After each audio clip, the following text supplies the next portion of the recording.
कति घरमा बस्नु धुवा धुलो गाडीको आवाज वाक्क लागिसक्यो। त्योभन्दा बरु एक दिनको लागि हामी जाउँ चन्द्रगिरी हाइकिङ, हरियाली वन पाका जङ्गल। हामी लाग्यौँ 5 जना। सो गाइस आउनुहोस् हामीसँग घुमाउँ चन्द्रगिरी।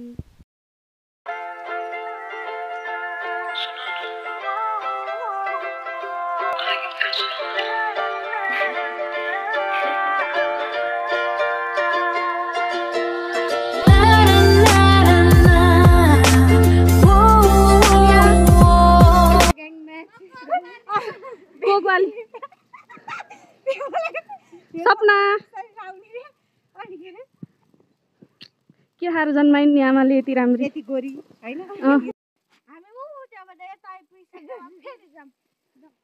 कोसँग यहाँ त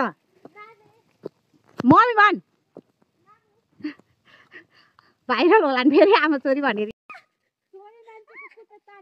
छोरी नै हुन्छ छोरा हुँदैन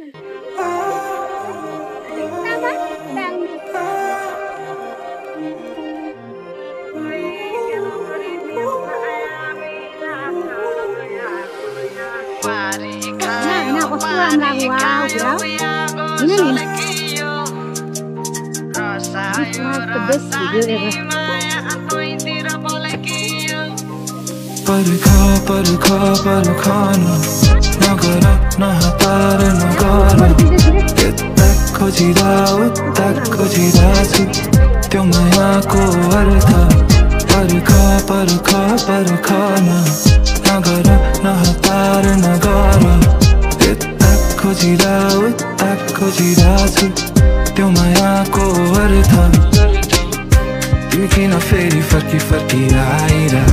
सताइरा दिन रात तिमी किन फेरि पछि चालिरा पाइला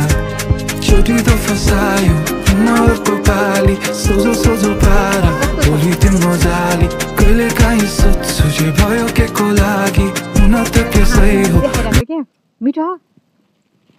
कस्तो मिठो छ भन्न मिठो छ त खाए ल भल्ला हेलो सपना दुःख होइन कस्तो ठाउँ छ कि ओ माई गड यो चाहिँ हामी पुरै सफा गर्दैछौँ त हामी पनि थोरी मान्छे त होइन हावाको लहरसँग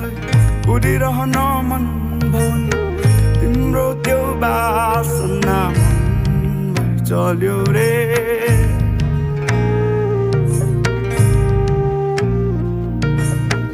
हावाको लहरसँग उडिरहन मन भनेर यो डाँडामा लान्छु ट्रेकिङ भनेर प्र्याङ गर्दै यहाँ ल्याएर घाँस काट्न लगाएको गाइस मैले घाँस काट्दिन एउटा यता छ एउटा उताबाट घाँस काटेर आउँदैछ एउटा यता छ यस्तै हो हाम्रो ट्रेकिङ त बाटोभरि घाँस बाल्दै घर गयौँ घुमेर आउँदा पनि यस्तो हालत कस्तो हुन्छ गाइस हाम्रो हुन्छ थ्याङ्क यू।